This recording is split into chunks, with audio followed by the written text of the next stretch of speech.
का क्या नाम है? Dust of snow. डस्ट माने धूल और स्नो माने बर्फ, है ना? तो धूल और बर्फ का कॉम्बिनेशन बनाया है कवि ने, और इस कविता के माध्यम से कवि क्या बताना चाह रहा है उसको हमें समझने की आवश्यकता है। ठीक है ना? तो लिखा है the way of crow look down on me the dust of snow from a hemlock tree has given my heart a change of mood and saved some part of a day of head root।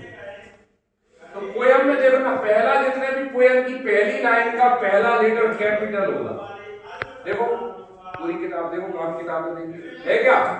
पहली line का पहला letter क्या है? Capital. दूसरी line का पहला capital, yes sir, है क्या? इसका मतलब हमें ये सीख मिली कि कविता की यानी कि पोयम का जब भी हम शुरुआत करते हैं तो पहला लेटर पोयम का कैपिटल होगा, ये ध्यान रखना। ठीक है ना? जबकि प्रोज में ऐसा नहीं है, स्टोरी में नहीं होता।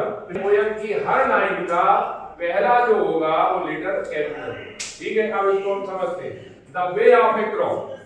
अब इस कविता में कवि बता रहा है कि आज कवि का जो दिन है वो उस दिन उसका मूड सही नहीं था। मूड मतलब दिमाग, उसे बेचैनी थी, उदासी थी, घबराहट थी, अर्थात नकारात्मकताएं थी।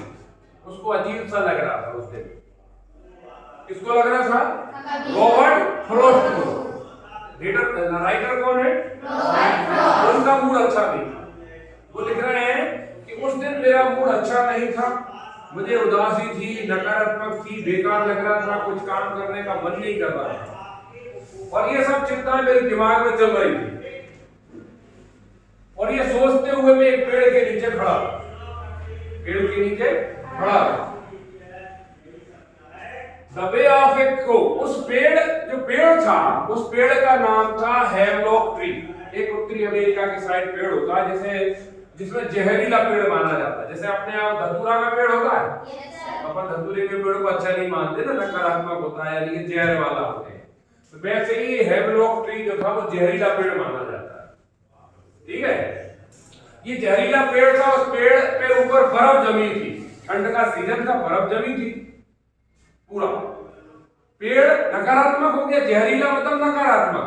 उस पेड़ पर माने जो जहरीला पेड़ है कि पेड़ जो जहरीला है हेमलॉक ट्री वो भी नकारात्मक, मेरा मन भी बेचैन है, उदासी है, नकारात्मकताएं आ रही है, मजा नहीं आ रहा जीवन में, अच्छा नहीं लग रहा, और मैं उस पेड़ के नीचे खड़ा हूं। पेड़ का नाम क्या है? Hemlock tree. लेकिन उस पेड़ पे कौन बैठा है? कौवा। तो पेड़ भी नकारात्मक, कौवा भी नकारात्मक, क्योंकि कौवा का कलर काला होता है, अच्छा नहीं मानते प्रकृति में। ये दोनों चीजें थी। अब क्या होता है? The dust of A snow from a hemlock tree. लेकिन कौवा जो है वो थोड़ा सा हरकत करता है, पक्षी कौवा जो पंख हिलाता है, हिलता डुलता है, जिसके कारण उस पेड़ से from a hemlock tree has given my heart a change of mood.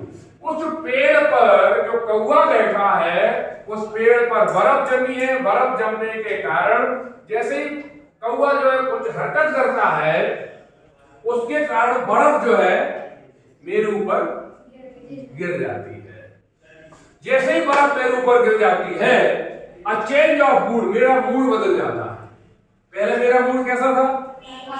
नकारात्मक, और जैसे ही बर्फ गिरती है तो मेरा मूड बदल जाता है, और अ सेव्ड सम पार्ट, और मेरा जो मूड बदल जाता, मुझे अब अच्छा महसूस